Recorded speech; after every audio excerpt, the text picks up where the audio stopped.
30 साल से आप इनेलो का भी गुणगान करते थे, तो क्या उनसे क्यों दूरियां बना? रणदीप सिंह सुरजेवाला एक बहुत ही बड़े नेता हैं और बहुत ही अनुभवी नेता हैं और कम से कम आपके चैनल पर घोषणा कर रहा हूँ 50,000 वोटों से चुनाव जीतेंगे। उनके सामने किसी भी पार्टी का जो भी प्रत्याशी होगा उसकी जमानत जब्त होगी। जहाँ तक इनेलो की पद यात्रा की बात है, मुझे लगता है कि आज की तारीख में इंडियन नेशनल लोकदल की पद यात्रा में कोई विशेष दम नहीं है। आप शहर के दिल यानी कि पेहवा चौक पे आपकी शॉप है और वहाँ पे हर व्यक्ति के साथ आपकी राम राम होती है। रणदीप सिंह सुरजेवाला का केंद्र में कद बढ़ा है, लेकिन कहीं ना कहीं कैथल जिले में सक्रिय न रहना, ये कहीं खामी आपको खलती है या फिर जनता क्या कुछ कहती है?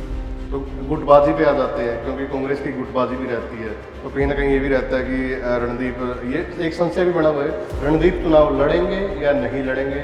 जहाँ तक काम की बात है वो तो आपको भी अच्छी तरह पता है। विधायक जी स्वयं कहते हैं मेरी चलती नहीं, जब चलती नहीं है तो काम कहाँ पर हो रहे हैं। और विधायक जी स्वयं कहते हैं काम तो रणदीप सिंह सुरजेवाला के समय में हुए हैं, क्योंकि वो बहुत बड़े नेता थे इसलिए हुए हैं। 2005 के बाद इंडियन नेशनल लोकदल का ग्राफ लगातार दिन प्रतिदिन गिर रहा है और मुझे नहीं लगता कि ये ग्राफ बढ़ेगा। नमस्कार दोस्तों, द एयर न्यूज में आपका स्वागत है। दोस्तों, मेरे साथ आज चौटाला भगत रणदीप सुरजेवाला भगत धर्मवीर केमिस्ट है और इसको शहर का सीसीटीवी भी बोल सकते हैं। जी, स्वागत है जी धर्मवीर जी आपका। जी, आजकल पहले 30 साल आपने इनेलो भगत रहे, लेकिन अब रणदीप सिंह सुरजेवाला के भगत हो। इनेलो की पद यात्रा चल रही है और यहाँ से रणदीप सिंह सुरजेवाला कर्नाटक के प्रभारी थे, वहाँ पे सरकार लेके आए हैं, एक बड़ा कद बढ़ा है उनका, तो क्या कुछ कहेंगे आप? देखिए, सर्वप्रथम तो मैं एयर न्यूज़ की पूरी टीम का जी और उसके सभी दर्शकों का जी इस बात के लिए धन्यवाद करता हूं कि उन्होंने बहुत कम समय में बहुत बड़ा नाम कमाया है। जी, धन्यवाद। और मेरा सौभाग्य है कि इस कार्यक्रम में मुझे आने का मौका मिला और आप लोगों ने मुझे मौका दिया। जहां तक इनेलो की पद यात्रा की बात है, मुझे लगता है कि आज की तारीख में इंडियन नेशनल लोकदल की पद यात्रा में कोई विशेष दम नहीं है। ओके। क्योंकि 2005 के बाद इंडियन नेशनल लोकदल का ग्राफ लगातार दिन प्रतिदिन गिर रहा है और मुझे नहीं लगता कि ये ग्राफ बढ़ेगा। ओके। जहाँ तक चौधरी रणदीप सिंह सुरजेवाला की बात है, चौधरी रणदीप सिंह सुरजेवाला एक बहुत ही बड़े नेता हैं और बहुत ही अनुभवी नेता है। जिस नेता को पार्टी हाईकमान ने राज्यसभा में भेजकर और साउथ इंडिया में कर्नाटका जैसे प्रदेश की जिम्मेवारी लगा दी हो और उस जिम्मेवारी लगाने के बाद उस नेता ने कर्नाटका जैसे प्रदेश को भारतीय जनता पार्टी से तब छीन लिया हो जिसकी सरकार केंद्र में भी हो और माननीय प्रधानमंत्री जी का पूरा जोर उसको दोबारा जीतने में भी लग रहा हो, उसके बाद भी उस नेता ने छीन लिया, तो मैं समझता हूँ कि उससे बड़ा नेता और बढ़िया नेता हो नहीं सकता। आप शहर के दिल यानी कि पेहवा चौक पे आपकी शॉप है और वहाँ पे हर व्यक्ति के साथ आपकी राम राम होती होगी। रणदीप सिंह सुरजेवाला का केंद्र में कद बढ़ा है, लेकिन कहीं ना कहीं कैथल जिले में सक्रिय न रहना, ये कहीं खामी आपको खलती है या फिर जनता क्या कुछ कहती है? देखिए, जहाँ तक हर आदमी से मेरी राम राम की बात है, मैं एक राजनीतिक आदमी के साथ साथ सामाजिक और धार्मिक व्यक्ति भी हूँ। बिल्कुल। और सामाजिक और धार्मिक व्यक्ति होने के नाते मेरी सबसे राम राम है। कुछ मेरा स्वभाव और मेरी दुकान की लोकेशन इस प्रकार की है कि मेरी हर आदमी से राम राम हो जाती है, चाहे वो राम राम शिवम करे या चाहे राम राम मुझे करनी पड़े, लेकिन राम राम हो जाती है। जी। जहाँ तक रणदीप सिंह सुरजेवाले की यहाँ पर कम हाजिरी की बात आप लोग कह रहे हैं, जब नेता बहुत बड़ा बन जाता है तो उसकी कहीं ना कहीं कम हाजिरी अवश्य हो जाती है और इतनी भी कम नहीं है कि जितनी आप लोग कम बता रहे हैं। मैं समझता हूँ कि वो हफ्ते में, 15 दिन में और ज़्यादा से ज़्यादा 1 महीने में अपने हलके के दौरे पे आता है, सबके सुख दुख में शामिल होता है, सभी कार्यकर्ताओं से मिलता है और सभी कार्यकर्ताओं की राय जानता है, सभी कार्यकर्ताओं से सलाह मशुरा करता है और जब भी उसको समय मिलता है वो उस हलके में आने का पूरा प्रयास रखता है। इस चीज़ का नुकसान नहीं होगा, क्योंकि लगातार 2 विधानसभा चुनाव हार गए, उसके बावजूद नगर परिषद में भी रणदीप सिंह सुरजेवाला को ही कहेंगे कि चेहरा थे, लेकिन उसके बावजूद कोई बड़ा करिश्मा नहीं कर पाए, तो कहीं ना कहीं नुकसान है, क्योंकि 3 टर्म एकदम से एक झटका लगा है। देखिए, अभी अभी आप स्वयं ये कहकर मेरे को कह रहे थे कि कर्नाटक विधानसभा चुनाव वही कह रहा हूँ, केंद्र में नाम बना है, रणदीप सिंह सुरजेवाला के अथक प्रयासों से जीता गया है। बिल्कुल। और जहां तक कैथल विधानसभा और आप शायद दूसरी विधानसभा जीत की बात कर रहे हैं, हार की बात कर रहे हैं, हार और जीत चलती रहती है। प्रधानमंत्री भी हारे हैं, मुख्यमंत्री भी हारे हैं, और इनकी भी हार हुई है, तो कोई लंबी चौड़ी बात नहीं है। हार और जीत जिंदगी में चलती रहती है, कभी हार और तो कभी जीत। जी, तो गुटबाजी पे आ जाते हैं, क्योंकि कांग्रेस की गुटबाजी भी रहती है, तो कहीं ना कहीं ये भी रहता है कि रणदीप, ये एक संशय भी बना हुआ है, रणदीप चुनाव लड़ेंगे या नहीं लड़ेंगे, उनका बेटा चुनाव लड़ सकता है। ये चर्चाएं हैं आजकल, अगर क्योंकि आपको तो ज़्यादा पता है, आपके साथ तो हर बंदे की राम राम होती है हर रोज। देखिए, जहाँ तक गुटबाजी की बात है, मैं नहीं समझता कि कांग्रेस में कोई गुटबाजी है। यह केवल मात्र आपकी मीडिया का प्रचार है और विपक्ष का दुष्प्रचार है। कहीं ना कहीं जैसे हुड्डा साहब एक हाथ से हाथ जोड़ो अभियान चला रहे हैं, लेकिन रणदीप सिंह सुरजेवाला उस प्रोग्राम में नहीं रहते, शैलजा जी नहीं रहती, किरण चौधरी जी नहीं रहते, तो मान के चले कि गुटबाजी है। देखिए, रणदीप सिंह सुरजेवाला एक लॉयल सिपाही है, और पार्टी का लॉयल सिपाही होने के नाते पार्टी जहां उनकी ड्यूटी लगा देती है, वो उस ड्यूटी को पूरी बेखूबी निभाते हैं। भारत जोड़ो यात्रा के दौरान उनकी ड्यूटी यात्रा में लगाई तो वो यात्रा में रहे।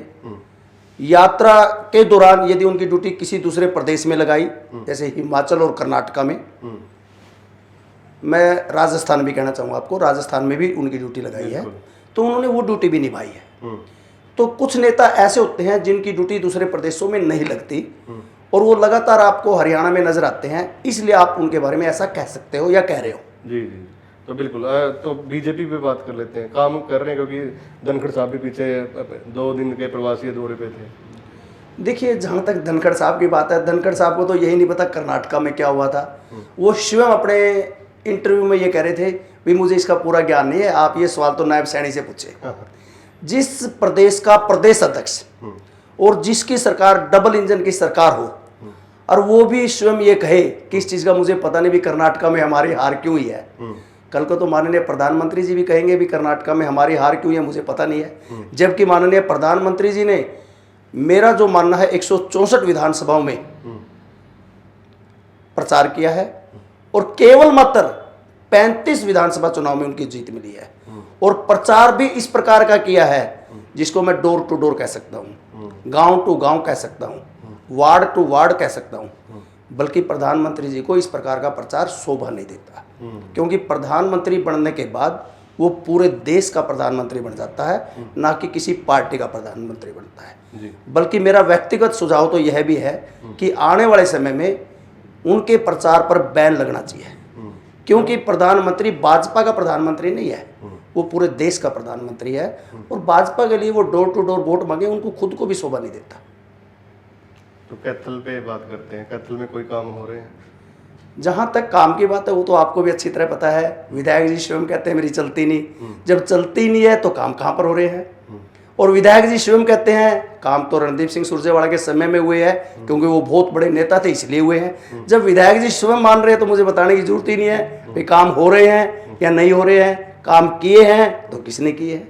आपके अब तो पेड़ तो पे लाइटें लगी, रात को लाइटें जग रही है। ये लाइटें लगवाने का मौका भी विधायक जी ने दिया है, चौधरी रणदीप सिंह सुरजेवाला ने। यदि वो पोल ना लगाते तो लाइटें कहाँ लगती? उन्होंने पोल लगवाए तो उस पोल के ऊपर लाइट लगी, और लाइट भी वो लगी है जो फ्यूज हो चुकी थी, और फ्यूज भी केवल 1-2, सारी नहीं। ये सभी लाइटें, सभी पोल, सभी विकास कार्य चौधरी रणदीप सिंह जी के कार्यकाल में ही हुए हैं। और ये केवल मैं नहीं कह रहा, पूरे हल्के की जनता और पूरे प्रदेश की जनता कह रही है। आपकी क्या राय है, अगर रणदीप सिंह सुरजेवाला जी चुनाव नहीं लड़ते या उसके फैमिली से कोई भी लड़ता है, तो फिर क्या आप कैथल को कैसे देखते हैं? देखिए, जहाँ तक चुनाव लड़ने की बात है, वैसे तो इनका ये व्यक्तिगत फैसला है, भाई वो स्वयं लड़ेंगे या किसी और को चुनाव लड़ाएंगे। लेकिन मेरा व्यक्तिगत रूप से ये मानना है कि वो स्वयं चुनाव लड़ेंगे, 100% चुनाव लड़ेंगे, और कम से कम आपके चैनल पर घोषणा कर रहा हूँ 50,000 वोटों से चुनाव जीतेंगे। उनके सामने किसी भी पार्टी का जो भी प्रत्याशी होगा उसकी जमानत जब्त होगी। रणदीप सिंह सुरजेवाला के काम और अब बीजेपी सरकार के काम, जो रणदीप सिंह सुरजेवाला ने काम करवाए हैं वो न केवल मैं मान रहा हूँ बल्कि पूरा विपक्ष मान रहा है। विपक्ष की हर पार्टी मान रही है, हर मतदाता मान रहा है, जिसकी वोट नहीं है वो भी मान रहा है, पूरे हलके की जनता मान रही है, पूरे जिले की जनता मान रही है और पूरे प्रदेश की जनता मान रही है। जी 30 साल से आप इनेलो का भी गुणगान करते थे, तो क्या उनसे क्यों दूरियां बना ली? देखिए, मैं चौधरी ओम प्रकाश चौटाला का भगत रहा हूँ, इसमें कोई दो राय नहीं। मैंने 1991 से उनकी राजनीति शुरू की थी। उन्होंने मुझे बहुत मान सम्मान दिया। इससे ज़्यादा मैं क्या कह सकता हूँ कि चौधरी देवीलाल से लेके जो सबसे बुजुर्ग इस परिवार में हैं और सबसे छोटे अर्जुन चौटाला हैं, 8 के 8 सदस्य मेरे प्रतिष्ठान पर आए बिना किसी कार्यक्रम के आए। लेकिन 2019 को, बल्कि मैं तो कहूँगा 9 दिसंबर 2018 को जी परिवार स्वयं टूट गया। परिवार स्वयं टूटने का वजह आपको पता है, केवल मात्र लालच था। परिवार टूटने की वजह से पार्टी टूट गई। पार्टी टूटने की वजह से कार्यकर्ता सड़क पर आ गए। तो कार्यकर्ताओं ने ये सोचा कि कोई न कोई अल्टरनेट तो निकालना चाहिए, क्योंकि जो लोग राजनीति करते हैं वो अल्टरनेट भी निकालते हैं और अल्टरनेट भी फिर वो ऐसा निकालते हैं ताकि भविष्य में भी दोबारा अल्टरनेट ना निकालना पड़े। तो मैंने भी अल्टरनेट निकाला और मैंने जब देखा कि हल्का कैथल में चौधरी रणदीप सिंह सुरजेवाला बहुत बड़े नेता है और बहुत बढ़िया नेता है, तो मैंने भी इनको चुन लिया जी और 2019 के चुनाव में मैं इनके साथ लग गया और अब मैं इनका पूरी तरह से लॉयल सिपाही हूँ। इनके दिशा निर्देशानुसार मैं काम करता हूँ।